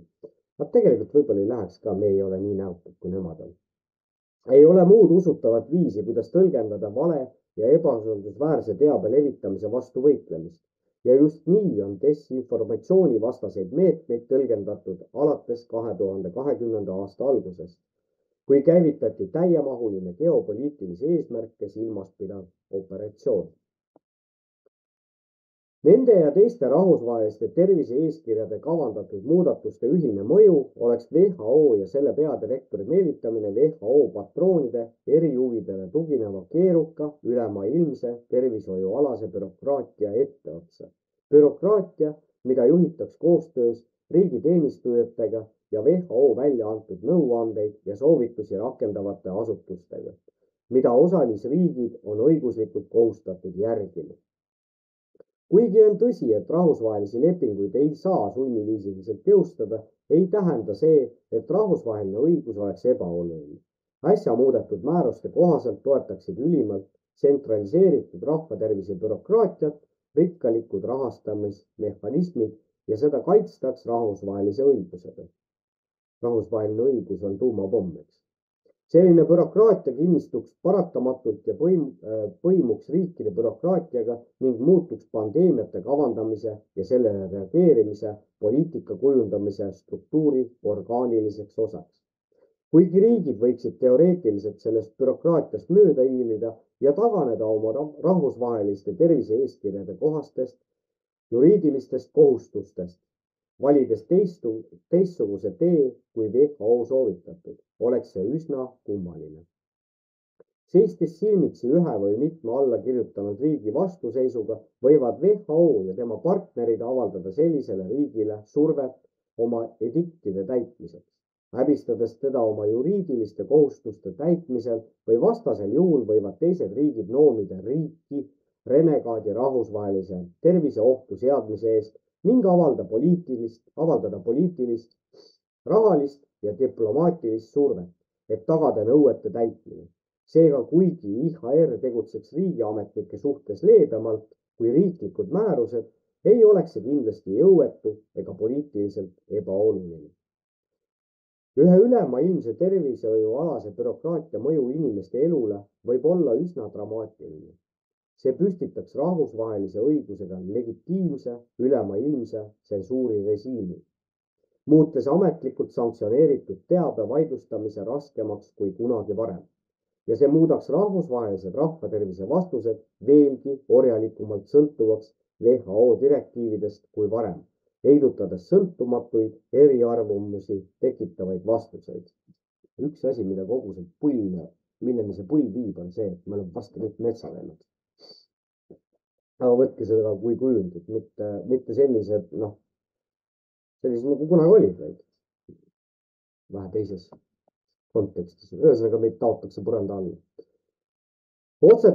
Otsused suletud uste taga. Viimane, kuid mitte vähem tähtis tõik on see, et uus tervishoiualane bürokraatia seaks kodanike saatuse riikliku ja rahvusvahelise liikuvuse, inimõiguse teadlikule nõusolekule ravimitega, kehalise puutumatuse ja lõpuks ka terviseametnik kätte, kes tegutsevad WHO soovitustega jutumärkides suletud uste taga. Lisaks asjaolule, et poliitika mitmekesistamine ja eksperimenteerimine on tugeva tervishoiusüsteemi jaoks hädavajalik ning seda lõhub äärmiselt tsentraliseeritud reageerimine tervisealastele hädaolukordadele, on WHO organisatsioonina täis sisemisi huvide konflikte ja tehakse katastroofilisi otsuseid, jättes need ainulaadselt kvalifitseerimata, et tuvastada ülemaailmne tervisealane hädaolukord või koordineerida sellele reageerimist. Kõigepealt juba WHO sissetulekuvoog sõltub sellistest isikutest, kellel on farmaatsiatööstuses märkimisväärne rahaline osalus. Kuidas me saame eeldada, et WHO annab erapooletuid soovitusi näiteks vaktsiinide ohutuse ja tõhususe kohta, kui tema enda rahastajad on rahaliselt investeerinud konkreetsete farmaatsiatoodete, sealhulgas vaktsiinide edusse? Ma vaktsiinide koha pealt väike vahemärkus jälle isiklikus plaanis, et mina ei mäleta, millal mina mingi vaktsiini sain. Te saate mulle siia kommentaaridest panna, et ma olin aastal 1999–2000 olin Eesti Kaitseväes teenisin aega, et vot ma ei mäleta, kas mingi puugivaktsiin või asi äkki tehti. Ma ei ole kindel selles. Aga kui siis ei tehtud, siis ilmselt mingi kooli ajal võib-olla mingi vaktsiin, aga rohkem ma ei ole vajalikuks pidanud, nii et circa 23 aastat võib julgelt öelda, et ma ei ole lasknud endale mingisuguseid asjatuid süste õlga teha. Seljavalu pärast viimati vist lasin endale teha 5 päeval ühe süsti, mis oli B-vitamiini üledoos ja kusjuures päris hästi aitab. Aitäh sulle, minu vana perearst, kelle nime ma siin ei hakka nimetama, kes oli alternatiivmeditsiini usku. Aga see oleks nii. Teiseks, lubada WHO-l välja kuulutada rahvusvaheline rahvatervise hädaolukord tähendab luua ilmne väärastunud stiimul, arvestades, et suur osa WHO juhitud ülemaailmse tervisealase bürokraatia raison d'etre'st on rahvatervise hädaolukordade ennetamine. Kallikesed, kui on võimalik, kõik sellised prantsuse või ladinakeelsed väljendid, pange need eesti keelde. Kõik ei ole nii targad kui teie. Nii, rahvatervise hädaolukordade ennetamine, jälgimine ja neile reageerimine ning WHO erakorraliste volituste aktiveerimine sõltub tegeliku või võimaliku rahvusvahelise tähtsusega rahvatervise hädaolukorra olemasolu. WHO peadirektoril on ilmne ametialane ja institutsiooniline huvi kuulutada välja võimalikud või tegelikult rahvatervise hädaolukord. Kolmandaks, WHO ei raisanud aega Hiina jõhkrate ja kahjulike sulgemiste kriitikale, toetab jätkuvalt tsensuuri, soovitas korduvalt kogukonna maskeerimist, kui puuduvad kõvad tõendid tõhususe ja ohutuse kohta. Ei hoiatanud avalikkust õigeaegselt mRNA-süstide tõsiste riskide eest ning on sõlminud partnerluse Euroopa Liiduga, et laiendada diskrimineerivat ja sunniviisilist COVID-i vaktsiinitõendite süsteemi kogu maailmas. Mis sa oskad selle kõige peale öelda, eks? Aga jätamegi selle siia paika, ise minge tutvuge selle artikliga. Viimaseks asjaks võtaks siis ette Vanglaplaneedi. Vanglaplaneedi viimane see panoptikum osa oli väga kõva, et tublid noored neiud olid seal külas ja ajavad õiget asja, 5+, raske, aga samas vaimus edasi. Ja muidugi Peeter ka, et tubli töö. See saade on tal täis professionaalne, sellist, no ütleme, samaväärselt Eestis midagi sellist ei tee mitte keegi. Ja nüüd mõtleme selle peale, et kui mehed metsas ühendaksid jõud, millest me kõik võimelised oleksime. Aga see selleks. Nii, Vanglaplaneet. Bioloog hoiatab, et WHO kavatseb järgmise pandeemia ajal võtta kontrolli riikide üle ja kinnitab, et COVID-i vaktsiinid on tapnud 17 miljonit inimest. Bioloog Brett Weinstein hoiatas, et Maailma Terviseorganisatsioon WHO valmistab ette murettekitavaid uusi tervishoiualaseid hädaolukorra meetmeid, mis on ohuks riiklikule suveräänsusele ja sõnavabadusele. Reedel Tucker Carlsoni saates The Tucker Carlson Encounter osalenud Weinstein selgitas, kuidas WHO-d üllatas väikerühm teisiti mõtlejaid, kes suutsid COVID-19 pandeemiaga ja vaktsiinidega seotud narratiivi kummutada ning rahvusvaheline organisatsioon valmistab sellele vastukaaluks ette pandeemiaks valmisoleku kava muudatusi, et vältida sarnast tagasilööki uue pandeemia ajal. Kõige üllatavam on see, kui palju suutis väike teisiti mõtlejate grupp olukorda mõjutada ja tõsta inimeste teadlikkust vaktsiinide tohutust, kahjulikkusest ja ebaefektiivsusest, märkis Weinstein. Ma ei nimetaks neid inimesi isegi teisiti mõtlejateks, pigem mõtlejateks. Ja ma arvan, et see tõesti üllatas ravimitööstust ja selle partnereid sotsiaalmeedias ja valitsustes ning valitsuste juhitud organisatsioone. Usun, et nad arvasid, et neile kuulub piisavalt palju meediat ja et nad saavad meile mis tahes loo maha müüa. Ja ma arvan, nii üllatav, kui see ka pole, siis nad tõesti ei mõistnud, et podcastid võiksid olla nii oluliseks vastukaaluks. Ütles ta, lisades, et WHO otsib nüüd revanši inimkonnaga. Ma arvan, et Maailma Terviseorganisatsioon vaatab nüüd üle struktuure, mis võimaldasid teisiti mõtlejatel nende narratiivi ümber lükata. Ja ma arvan, et nad otsivad revanši võimalust. Nad tahavad luua meetmed, mis võimaldaksid neil podcasterid vaigistada, kehtestada rahvusvaheliselt erinevaid reegleid, et ei tekiks kontrollgruppi, mis võimaldaks meil ohtudest selgelt aru saada, lisas ta. Weinstein selgitas ka, kuidas valitsuste COVID-i rahvatervise erakorralised meetmed olid ravimitööstuse jaoks ainus võimalus suruda peale oma ohtliku mRNA tehnoloogiaga süste, mida avalikkusele vaktsiinidena müüdi. Kuna nad nimetasid seda vaktsiiniks, siis olid inimesed palju kergemini valmis seda aktsepteerima, ütles ta. Ma nimetan seda farmaatsia mänguks. Tihti arvatakse, et ravimitööstuse eesmärk on leida ravimeid, mis muudavad meid tervemaks. See ei ole nii. Tegelikult on farmaatsiatööstus terve siis, kui inimesed on haiged. Põhimõtteliselt kõik päevad aastas on farmaatsiaettevõtted hõivatud oma toodete esitlemisega, kasulikumana, kui nad tegelikult on, ohutumana, kui nad tegelikult on, veenmaks meditsiiniasutusi, ajakirju, ühinguid, haiglaid ja valitsus suunama inimesi kasutama ravimeid, mida nad muidu ei võtaks, jätkas ta. Nii et see on lihtsalt väljapressimine. Weinstein mainis ka eelmisel aastal avaldatud teaduslikku aruannet, mille kohaselt on kogu maailmas COVID-i mRNA süstimise tagajärjel surnud umbes 17 miljonit inimest. See on suur tragöödia, nii selle proportsioon kui ka see, et see ei ole veel läbi, ütles Weinstein. Selles mõttes, et me ikka veel soovitame neid asju tervetele lastele. Tuletan meelde saate all, Karmeni alla. Ei ole mingisugust võimalust, et neist mingisugust kasu oleks. Lähtudes sellest, et lastel on ees pikk elu, on igasuguse kannatuse võimalus mitte ainult tõsine, vaid ka traagiline. Vot selline artikkel siis Vanglaplaneedist. Otsige need kanalid kõik ise üles. No mis otsige, ma arvan, et teil kõigil on nad olemas ja loete neid, aga mina siin oma lõbuks teen ja praegu tööd ka ei ole. Et nagu ma ütlesin, siis kui ennemalt kulus kogu päev sellele, või kogu päev, 8 tundi sellele, et tööd teha, siis nüüd kulub suur osa päevast sellele, et tööd leida. Sellega seoses mul on,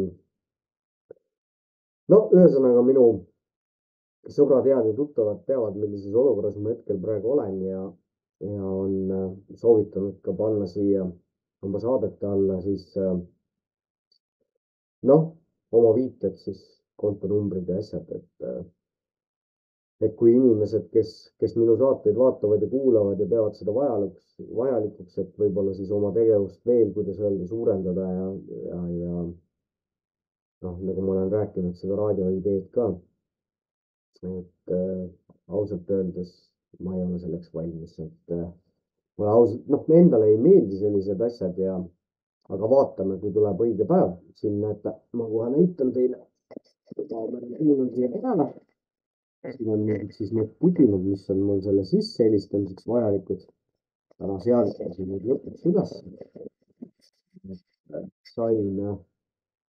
Sain heli siis enda hääle ja helistaja hääle klappidesse, aga helistaja mind veel ei kuulnud.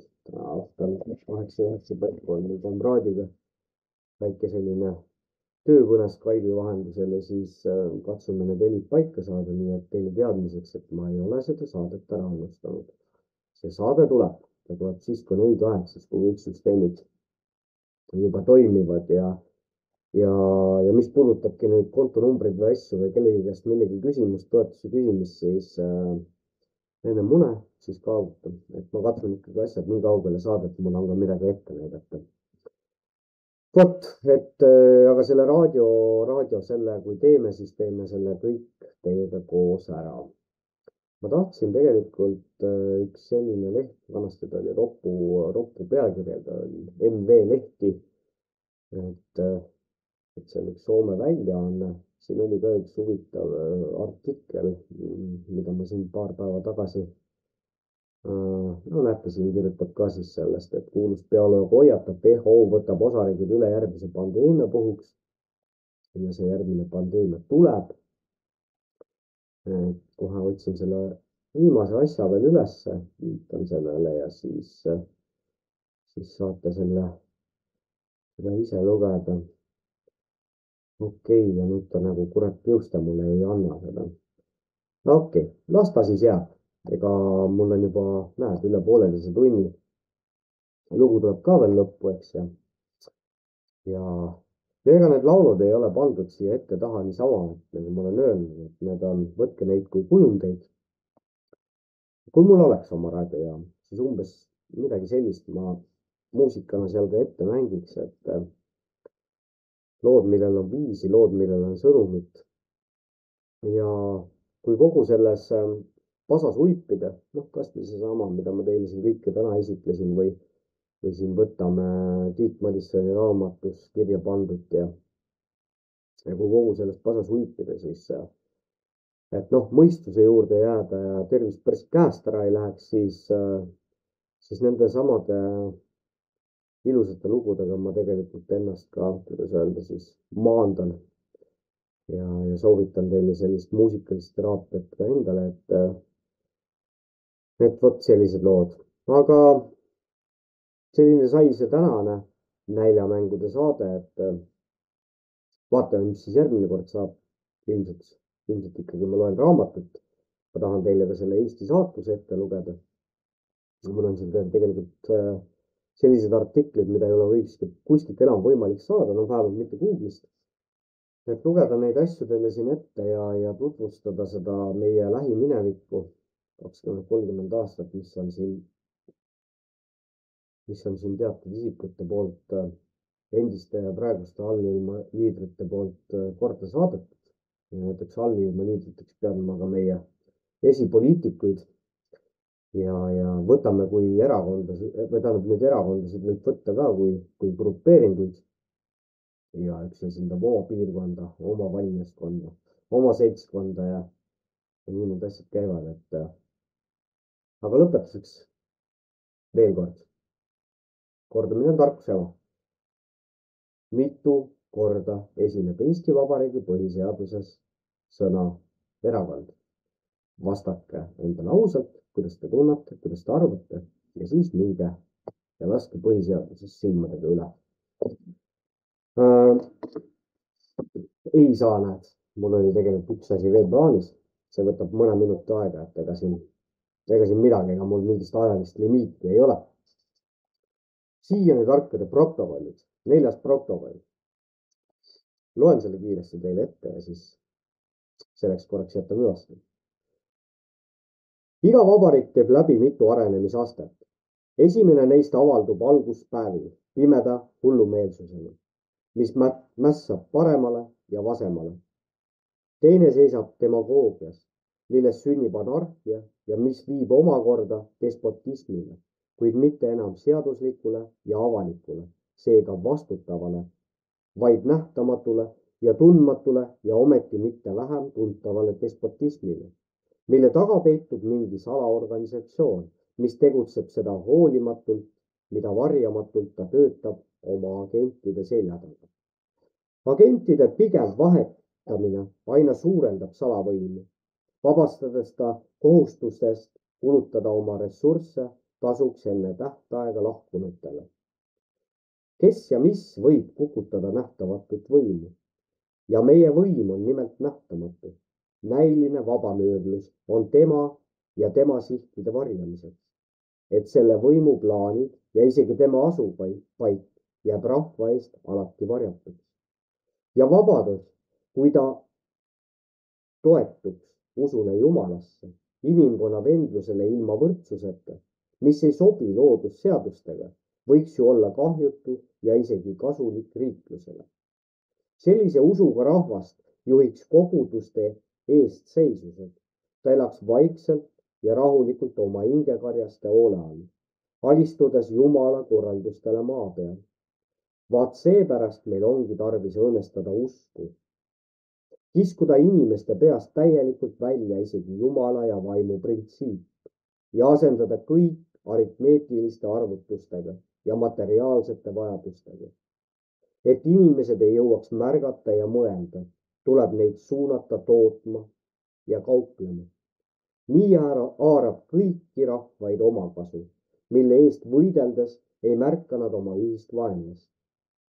Kuid selleks, et vabadus inimühiskonna mädandaks ja raisku ajaks, on vaja seada tootmine liberaalse turumajanduse alustele. Selle tulemus on, et tootmisega hangitud varad ei püsi nende omanike käes, vaid kanduvad üle liberaalsele turumajandusele, see on meie kassadesse. Pingeline konkurents ja kõikumised majanduselus loovad ja ongi juba loonud pettunud, külma ja südametu ühiskonna. Sellises ühiskonnas küpseb täielik vastikuspoliitika ja usu vastu. Nende pealiin pole muu kui arvutamine, see on kuld, mida nad otse jumaldavad maiste naudingute tõttu, mida ta neile võimaldab. Siis liituvad meiega võistlejate, haritud inimeste vastu rahva alamad kihid. Mitte selleks, et teenida headust, isegi mitte saagi pärast, vaid puhta viha pärast, eelisõiguste omajate vastu.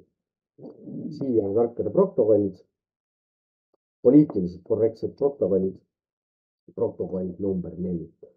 Aga mis seal ikka? Järgmise korrani.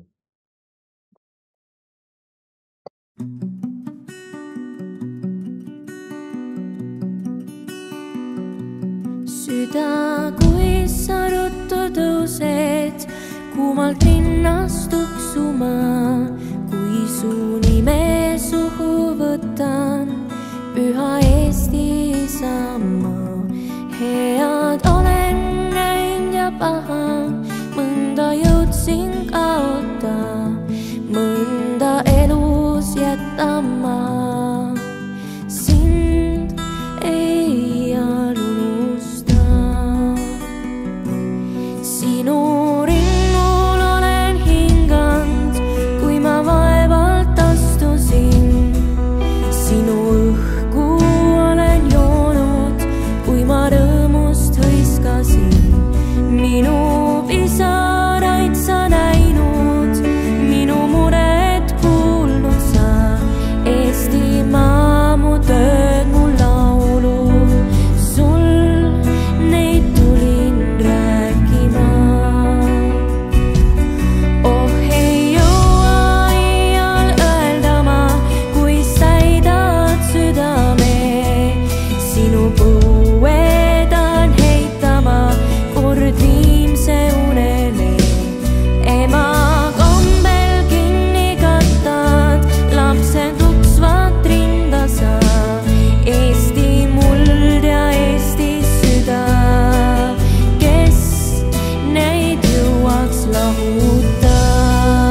Eesti muld ja Eesti süda, kes neid juuaks lahu.